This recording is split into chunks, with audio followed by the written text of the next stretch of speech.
नमस्कार दोस्तों, मैं आपका दोस्त और होस्ट संदीप दुबे आपके सामने आया हूँ एक अपने नए वीडियो के साथ। आज का जो चर्चा का विषय है वो है अमेरिका भारत के ऊपर कई प्रतिबंध लगाने जा रहा है।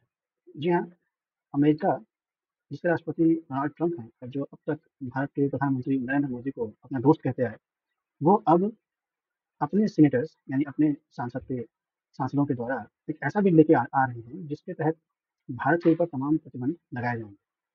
अब इसका इसके कारण जो बताए जा रहे हैं वो तो मूल रूप से यही है कि भारत ने अमेरिका के कहने के बावजूद भी रूस से तेल आयात किया और इससे कहीं न कहीं अमेरिकन हितों को नुकसान हुआ या उसको कुठाराघात होता हुआ दिखाई पड़ा। अमेरिका का ये कहना है।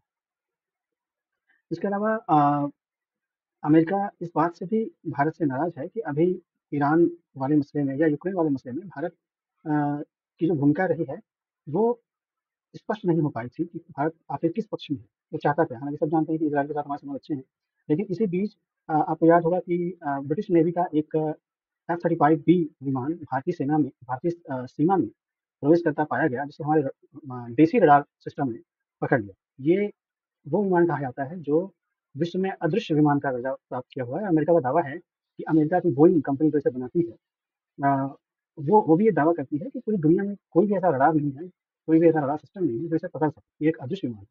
और भारत का एक देसी रडार सिस्टम उसको पकड़ लेता है और पकड़ने के बाद केरल में उसको पिछले 10-15 दिनों से उतार के रखा हुआ है और उसके इंजन से लेके सारे सॉफ्टवेयर करप्ट हो चुके हैं। यानी कि हमारे जैमर जो सिस्टम है, ऐसी बात आ रही है इंडियन एयरफोर्स के सूत्रों के माध्यम से कि कहीं न कहीं जो जब उसको डिटेक्ट किया गया उस विमान को, तो उसको चेतावनी दी गई कि आप हमारी सरहद में प्रवेश कर चुके हैं, आप हमारी सीमा में प्रवेश कर चुके हैं और आप वहीं से लौट जाइए। और इसमें जैसे ही देरी हुई तो हमारे जो जैमर सिस्टम थे, हमारी सेना के जो जैमर सिस्टम थे, उन्होंने उसको जैम कर दिया।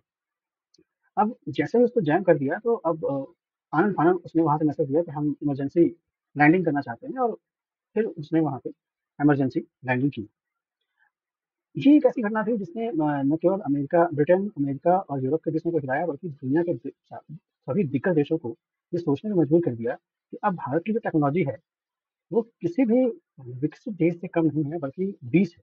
और जिस जिस टेक्नोलॉजी पर लोग अरबों खरबों खर्च करके और ये दावा करते हैं कि ये एक एक्सक्लूसिव टेक्नोलॉजी है और अब इस टेक्नोलॉजी के आगे पूरी दुनिया नतमस्तक हो जाएगी। भारत उसको क्षण भर में धूल धूसरित कर देता है, धूमिल कर देता है, उसको धराशायी कर देता है।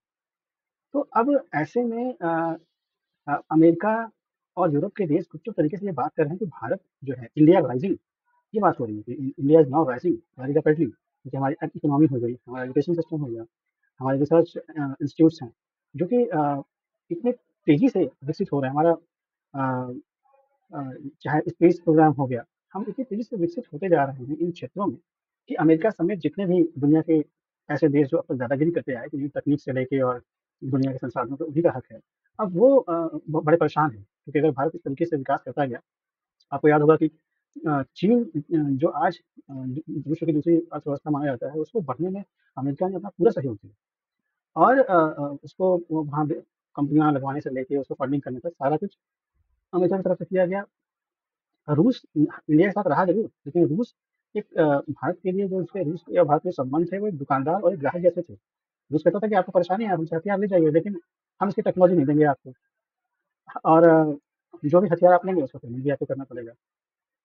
तो कहीं न कहीं ये जो एक रिश्तों पे एक बर्फ़ जमी हुई थी भारत-रूस के बीच में और वहीं अमेरिका चीन को प्रमोट कर रहा था बहुत तेज़ी से। अमेरिका ने पाकिस्तान को इतना प्रमोट किया, पाकिस्तान के अंदर कोई परमाणु बम क्षमता नहीं थी, अपने ही परमाणु बम रखवा दिया। कई जगहों से ऐसी रिपोर्ट्स आई कि अमेरिका ने खुद अपने परमाणु बम रखवा के और इस बात की घोषणा कर दी कि नहीं, पाकिस्तान के पास भी परमाणु बम है।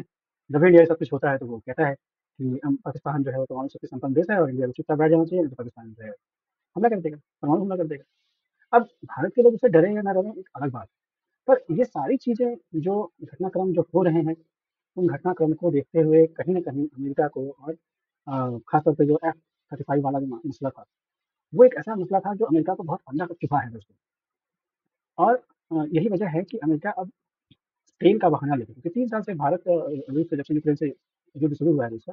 भारत लगातार तेल खरीदता जा रहा है और ये भारत ही नहीं है जो तेल खरीदता है, वो यूरोप भी है जो गैस और अन्य संसाधन रूस से खरीदता रहता है, पर उनके ऊपर तो कोई प्रतिबंध नहीं लग रहा है।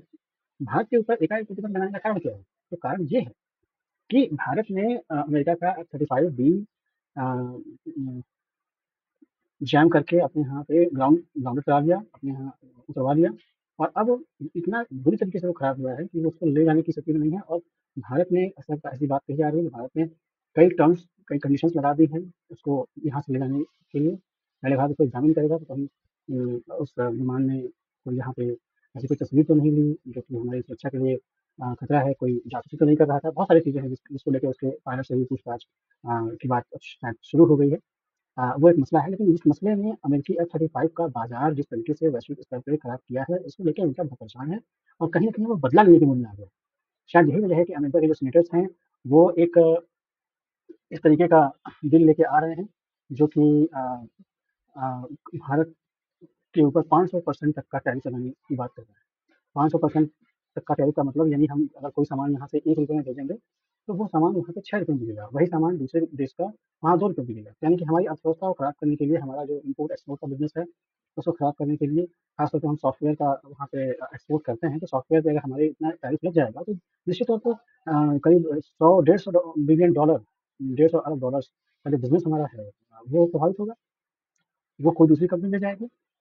तो हमारी पूरी अर्थव्यवस्था को बर्बाद करने के लिए, जो भारत इतनी तेज़ी से विकास कर रहा है, उस विकास को रोकने के लिए, और F-35B के नाम पे जो अमेरिकी बेइज़्ज़ती हुई है, अमेरिकी तकनीक की बेइज़्ज़ती हुई है, और उसका जो मार्केट खराब हुआ है, विश्व में अब कोई उस विमान को लेना नहीं चाहता है, उसका पूरा बदला लेने के मूड में ट्रंप आ चुके हैं। और इसीलिए अब उनके सीनेटर जो हैं भारत के ऊपर ये प्रतिबंध लगाने की बात कर रहे हैं। अब इसका प्रभाव भारत पे क्या होगा, ये बिल पास हो पाएगा या नहीं हो पाएगा, और आगे ऊँट किस कवर बैठेगा, ये समय बताएगा। लेकिन कुल मिला के पूरे घटनाक्रम ने अमेरिकी ऑपरेशन सिंदूर के बाद से ही ये क्रम शुरू हो गया था। लेकिन ईरान वॉर के बीच में एकाएक जो F-35B जिस तरीके से आया भारतीय सीमा के अंदर, और ये जो घटनाक्रम हुआ, इस समस्त घटनाक्रमों ने कहीं न कहीं दुनिया के सामने अमेरिकी चेहरा खोल के रख दिया। अमेरिका का क्या असली चेहरा है, उसको खोल के रख दिया। दूसरा, पाकिस्तान की भी असली हैसियत बता दी। अब अमेरिका खुल के ये चाह रहा है कि जो वो सोचता है वो करे। भारत से उसकी पुरानी अदावत है, तो भारत के साथ वो उस अदावत को आगे ले जाए। पाकिस्तान के साथ वो रहना चाहता है, और उसको यूज़ करना चाहता है, लेकिन पाकिस्तानी बिकने के लिए तैयार हैं।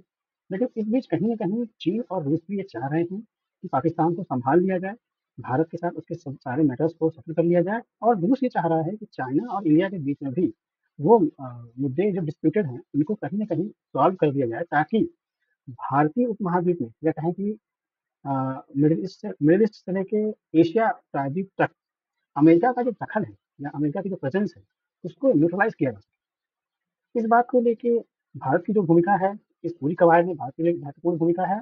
ऐसी बैठक चल रही है चाइना में, उसमें हमारे राजनाथ सिंह गए हुए हैं। तो भारत की ये महत्वपूर्ण भूमिका है। इस भारत, चाइना और रूस की जो टिकड़ी है, इसको तोड़ने के लिए, कहीं न कहीं भारत को डराने के लिए इस तरीके का बिल आ रहा है। अब इस बिल का क्या प्रभाव होगा, ये पास होगा या नहीं पास होगा, ये भविष्य के गठन में है। अ, आगे इस पे कोई भी अपडेट होता है तो मैं आपको अपने वीडियो के माध्यम से ज़रूर बताऊँगा। आशा करता हूँ कि आज का हमारा वीडियो आपको पसंद आया होगा, और अगर पसंद आया हो तो हमें लाइक और सब्सक्राइब ज़रूर करें। जय हिंद।